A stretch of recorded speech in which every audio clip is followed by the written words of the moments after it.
C'est impensable, c'est surréaliste en Europe de penser qu'on puisse mourir pour une élection. Mais en fait, on va vous expliquer un tout petit peu. En Afrique, depuis les pseudo-indépendances des années 60, donc des indépendances jusqu'aux années 90, nous avions des partis uniques. Donc des présidents qui s'étaient déclarés présidents à vie. Ils sont restés au pouvoir et ils sont arrivés de manière, la plupart du temps illégale, mais ils sont arrivés, ils sont restés jusqu'en 90. Et après 90, on nous avait promis la démocratie, c'est-à-dire des élections libres, transparentes, multipartites. Mais il s'avère que depuis 1990, au lieu que nous ayons des démocraties, nous avons hérité de démocrature, c'est-à-dire de dictature, qui se sont dotés d'institutions dites démocratiques, mais qui sont aux ordres des dictatures. Et donc depuis, il y a le fameux adage lancé par Feu Omar Bongo Ondimba qui avait dit « on n'organise pas une élection pour la perdre ». Donc ils organisent tous des élections pour les gagner. Et c'est ainsi que depuis 1990, les Camerounais votent. Ils n'ont jamais voté Paul Biya, mais il est toujours président. Les Congolais de Brazzaville n'ont jamais voté Sassou Nguesso, mais il est président. En octobre 2017, M. Sassou Nguesso, qui n'avait plus le droit d'être au pouvoir parce qu'il avait atteint la limite d'âge, parce que lui-même avait introduit cette limitation de l'âge dans la constitution congolaise parce qu'il ne voulait pas qu'un autre opposant soit candidat à l'époque. Et lorsqu'il a atteint le fameux âge, il fallait donc modifier la constitution parce que ça aussi, ça fait pour se maintenir au pouvoir. Et donc il lui fallait un pseudo-référendum. Mais avec 1% de participation de la population, le référendum a été validé. Évidemment, le oui l'a emporté à 98%. Et donc Sassou anticipe l'élection, se présente, mais il a 8% au premier tour et pourtant il est président. Et celui qui est arrivé en tête de ce premier tour, M. Michel Mokoko, est en prison. Ça, c'est le cas du Congo-Brazzaville. Au Gabon, les Bongo Ondimba sont en place depuis 1967. Le père a régné de 1967 à 2009. Et quand il décède par un coup d'état militaro-électoral, son fils Ali Bongo arrive au pouvoir. En 2016, Ali Bongo se représente à l'élection, mais une fois de plus, il est battu, tout le monde le sait, parce qu'il y a un rapport de la mission d'observation des élections de l'Union européenne qui le dit, la mission d'observation de la francophonie le dit qu'il a perdu, que les élections étant tachées d'une fraude flagrante. Même l'Union africaine l'a reconnu, mais Ali Bongo est au pouvoir. Et les Gabonais qui ont essayé de manifester contre ce hold-up militaro-électoral ont simplement été abattus dans les rues comme des lapins. Mais au Togo, nous avons la même chose. Les Gnassingbé sont au pouvoir depuis 50 ans. Et à chaque fois, ils trichent des élections, ils tuent les Congolais, les Togolais. Ça fait des mois que les Togolais sont dans la rue pour réclamer le respect de la Constitution de 92 qui limitait les mandats. Ils sont dans la rue. Mais pourquoi nous manifestons ici? Parce que voyez-vous, tous ces dictateurs, vous les avez là sur la banderole. Quand on considère le nombre d'années au pouvoir de tous ces gens, à eux seuls, ils cumulent plus de 200 ans de pouvoir. Ceux qui sont là. On débit, Paul Biya, les Bongo, les Gnassingbé, ils ont 50 ans, 32 ans, 38 ans, Obiangema. Rien qu'en Afrique centrale, qui est le dernier bastion des dictatures dans le monde, nos chefs d'État cumulent près de 200 ans de pouvoir à eux seuls. Et nous manifestons parce que tous ces gens sont là avec le soutien de tous les gouvernements français qui se sont succédés depuis Charles de Gaulle. Et on reste déterminés.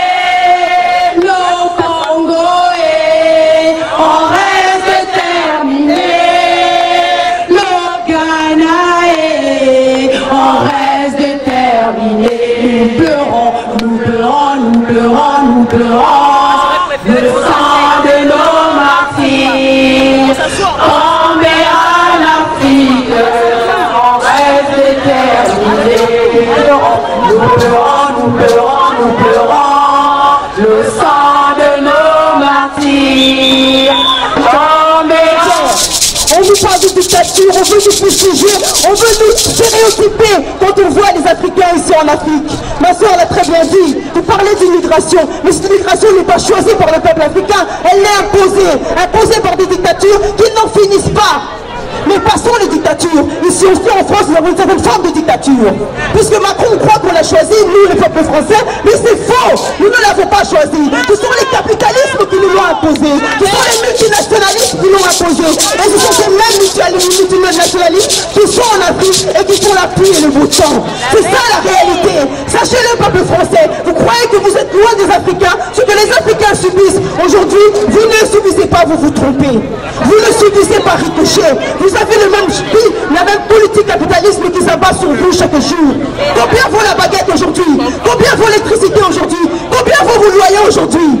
Alors sachez que si aujourd'hui en Afrique on tue et qu'en France on sont aussi contents d'augmenter la baguette, demain en France on tuera aussi. Parce que ce capitalisme-là n'a pas d'autre foi que l'argent, que l'aspect financier.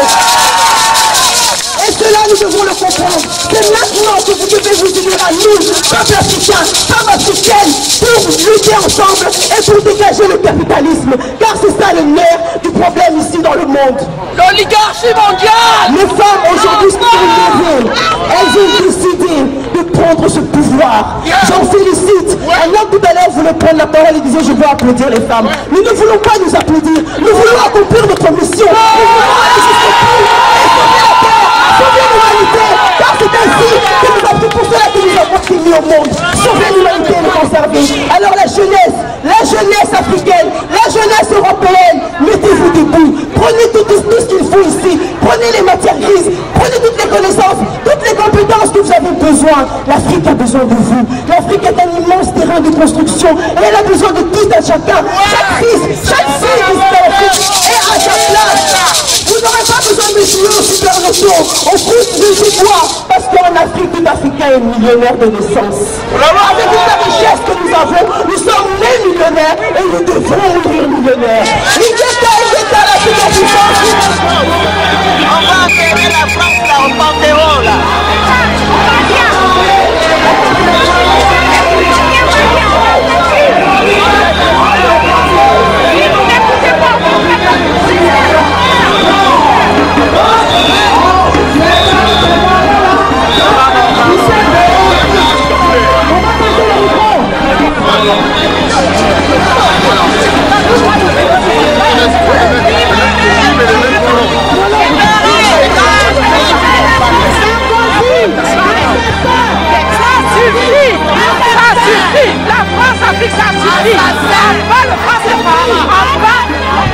Souvent on me demande pourquoi j'ai un engagement auprès de l'Afrique. Et je réponds ceci, parce que non seulement je sais, parce que je lis comme tout le monde, non seulement parce que j'ai vu à travers de nombreux pays, Afrique de l'Ouest et Afrique centrale, mais aussi j'ai vécu. J'ai vécu notamment au niveau des élections. Et je sais comment se passent les élections. Tout est bien organisé. Aujourd'hui, on ne vous donnera plus un score à la russe, sauf au Gabon, au Togo. Mais d'une manière générale, on ne vous donnera plus des scores à la russe. Parce que tout est extrêmement bien organisé avant. Et que tout est déjà choisi. Mais aujourd'hui, il y a un nouveau paramètre. Il y a un accident derrière tout ça. Il y a un nouveau paramètre qui est le paramètre de la jeunesse. En 2050, 70% de la population en Afrique aura moins de 30 ans. Et cette jeunesse-là ne pourra pas se taire. Et elle ne se taira d'autant moins que vous, les femmes, vous, les Amazones, vous vous serez levés et vous aurez dit, et les hommes aussi, et les Amazones aussi seront levés et auront tracé le chemin. Et toute cette jeunesse va prendre ce chemin-là. Et celui qui ne veut pas le voir aujourd'hui a décidé d'être aveugle. Et c'est pour ça que quand je suis parmi vous, je suis toujours fière parce que vous menez le combat juste et je vous en remercie.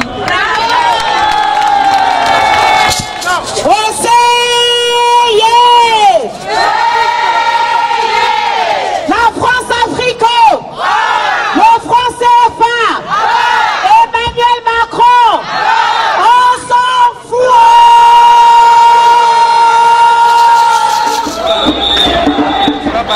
L'Afrique se réveille, l'Afrique se réveille. L'Afrique se réveille. Hein? Vous savez quoi? Pour que l'homme blanc ait une super belle vie, avec les minerais de l'Afrique, l'homme blanc de mer, le fumeur, ils ont coupé les pieds, les bras, pour qu'il sait le coltan, qu'il sait les iPhones, l'homme blanc de mer, l'homme blanc de mer, les enfoirés de mer, pour qu'ils aient le coltan du Congo. Il ne faut pas se mettre devant la banderole. Nous ne marchons pas pour marcher. Nous avons des choses à dire. Nous demandons à ces femmes qui se cachent derrière ces hommes de tirer les oreilles de leurs époux, afin de leur dire, regardons la chose en face, ce qui se passe aujourd'hui en Afrique peut arriver dans nos pays aussi.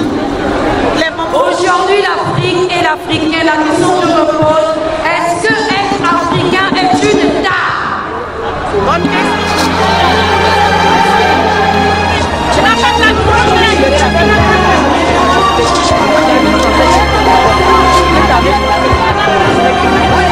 Elle assiste au massacre de nos enfants que j'ai déjà vu. Et vous voulez aujourd'hui que nous puissions gagner. Nous sommes sortis pour dire à la France d'Emmanuel Macron d'arrêter cette utopie, d'arrêter la politique de l'Autriche.